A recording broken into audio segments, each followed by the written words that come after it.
Hi friends, ఈరోజు మనము fixed డిపాజిట్స్కి సంబంధించిన కొత్త రూల్స్ మార్చ్ 2025 నుంచి ఎఫెక్ట్లోకి వస్తున్నాయి. సో ఈ రూల్స్ ఏంటి, దీనివల్ల మనకి ఎటువంటి ఇంపాక్ట్ ఉంటుంది అనేది మనం తెలుసుకుందాం.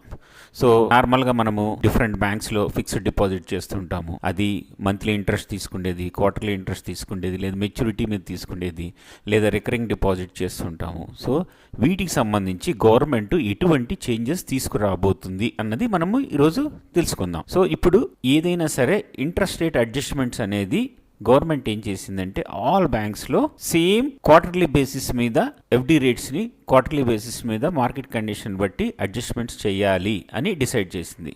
సో కొన్ని యాన్యువల్ ఉండొచ్చు, డిఫరెంట్ మెథడ్స్ యూజ్ చేస్తుండొచ్చు, కానీ ఇప్పుడైతే మటుకు అన్నిటినీ క్వార్టర్లీ రేట్స్ని అడ్జస్ట్ చేస్తుంది interest rate. Okay, so RBI ఇంకా ఏం చేసింది అంటే uniform method for interest calculation అక్కడ. సో అన్ని బ్యాంక్స్లో ఒకటే యూనిఫామ్డ్ ఇంట్రెస్ట్ క్యాలిక్యులేషన్ మెథడ్ని ఇంప్లిమెంట్ చేయబోతుంది. తర్వాత ఇప్పటి వరకు సీనియర్ సిటిజన్స్కి ఎక్స్ట్రా, ఇప్పుడు ఫర్ ఎగ్జాంపుల్ నార్మల్ జనరల్ పీపుల్కి 7% ఉందనుకోండి 1 ఇయర్కి, వాళ్ళకి 7.5 ఇచ్చేవాళ్ళు. ఇప్పుడు దాన్ని 25%, అంటే నార్మల్ పబ్లిక్కి 7% ఉంటే సీనియర్ సిటిజన్కి 7.25 ఉంటుంది. అంతకుముందు 0.5% ఎక్స్ట్రా ఉండేది, ఇప్పుడు 0.25 ఎక్స్ట్రా చేయాలని నిర్ణయించారు. ఇవి నెక్స్ట్ ఇంప్లిమెంటేషన్ అవుతాయి. తర్వాత ఒకవేళ మీరు గనక రెన్యువల్ గనక డిలే అయితే, ఫర్ ఎగ్జాంపుల్ 1 ఇయర్కి తీసుకున్నారు, దాని తర్వాత రెన్యువల్ చేయలేదు, మర్చిపోయారు, అప్పుడు అది లోయర్ ఇంట్రెస్ట్ రేట్లో క్యాలిక్యులేషన్ మెథడ్ని యూస్ చేస్తారు. తర్వాత డిపాజిట్ ఇంట్రెస్ట్ మీద టీడీఎస్ అనేది ఉంటుంది. ఇప్పటివరకు అది 10% ఉంటుంది. అంటే నార్మల్గా ఒక సంవత్సరంలో ఒక సీనియర్ సిటిజన్కి అతని దగ్గర ఉన్న అన్ని డిపాజిట్స్ మీద కలిపి ఇంట్రెస్ట్ 50,000 వరకు అయితే ట్యాక్స్ కట్ చేయరు.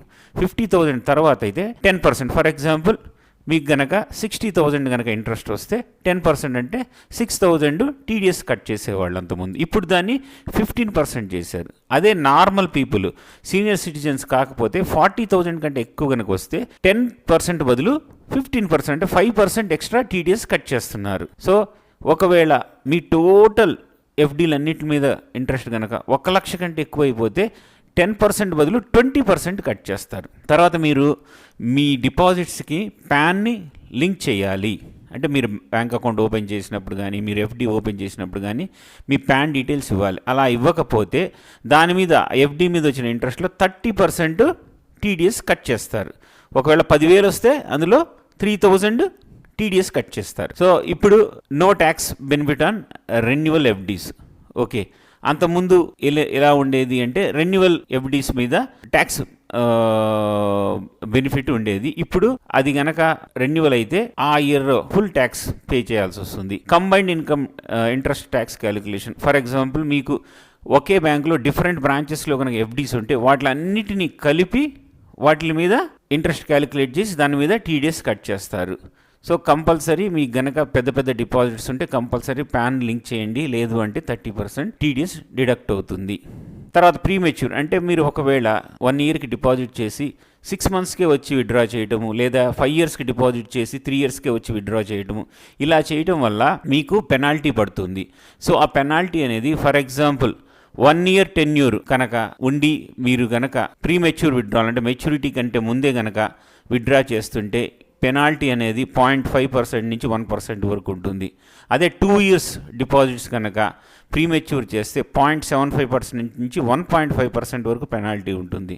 3 ఇయర్స్ అండ్ అబోవ్ డిపాజిట్ చేసి వాటిని కనుక మీరు ప్రీమెచ్యూర్ చేస్తే 1 to 2% వరకు పెనాల్టీ ఉంటుంది. So limited part withdrawals. So ఇప్పుడు నెక్స్ట్ ఫ్యూచర్లో ఏం చేస్తారంటే లిమిటెడ్ అంటే కొద్దిగా అమౌంట్ వరకు అదేంటి part withdrawal, for example 1 lakh ఉంటే అందులో 20,000 30,000 పార్ట్ విత్డ్రాల్ చేసేటట్టు ఆప్షన్స్ ఇస్తారు. తర్వాత lock in period, for example 5 years 10 years చేసిన వాటికి 1-2 ఇయర్స్ లాక్ ఇన్ పీరియడ్ పెట్టేసి ఆ 1-2 ఇయర్స్ లాక్-ఇన్లో మీరు డిపాజిట్ని క్లోజ్ చేయడానికి అవకాశం ఉండదు. అలాంటి కొత్త ఆప్షన్స్ కూడా వస్తున్నాయి. ఆటో రెన్యువల్, సో మీరు ఒక 1 ఇయర్కి డిపాజిట్ చేసి 1 ఇయర్ తర్వాత ఆటోమేటిక్గా రెన్యువల్ ఇంకొక 1 ఇయర్కి, అవి అంతకుముందు బై డిఫాల్ట్ ఉండేవి, ఇప్పుడు కంపల్సరీ మీరు ఆటో రెన్యువల్ ఆప్షన్ క్లిక్ చేస్తేనే అది ఆటో రెన్యువల్ అయిపోతుంది, లేదు అంటే మెచ్యూరిటీ రోజు అది ఆటో రెన్యువల్ అవ్వదు. తర్వాత ఒక డిపాజిట్ ఒక కస్టమర్ చేసి దాన్ని ఎవరు క్లెయిమ్ చేయకపోతే, ఫర్ ఎగ్జాంపుల్ కొన్ని సిచ్యువేషన్స్లో కస్టమరే మర్చిపోయి ఉండొచ్చు, ఆ డిపాజిట్ రిసిప్ట్ పోయి ఉండొచ్చు, ఆ కస్టమర్ కనుక చనిపోయి ఉండొచ్చు. ఇలాంటి కొన్ని సిచ్యువేషన్లో ఆ డిపాజిట్ని ఎవరు కనుక క్లెయిమ్ చేయకపోతే 10 ఇయర్స్ తర్వాత సీనియర్ సిటిజన్ వెల్ఫేర్ ఫండ్కి అమౌంట్ అనేది ట్రాన్స్ఫర్ అయిపోతుంది. So digital FD closure mandatory. ఒకవేళ మీకు ఫిజికల్ రిసీట్ కాకుండా మీ ఎఫ్డి అనేది డిజిటల్ ఫామ్లో ఉంటే వాళ్ళు ఎఫ్డిని కూడా క్లోజర్ అనేది నెట్ బ్యాంకింగ్ త్రూ చేయాలి అనే ఆప్షన్ కూడా వస్తుంది. సో దీనివల్ల ఇన్వెస్టర్ స్ట్రాటజీ రికమెండేషన్స్ ఏంటి అంటే, కంపల్సరీ మీరు పాన్ లింక్ చేయండి, లేదంటే 30% టీడీఎస్ కట్ చేస్తారు.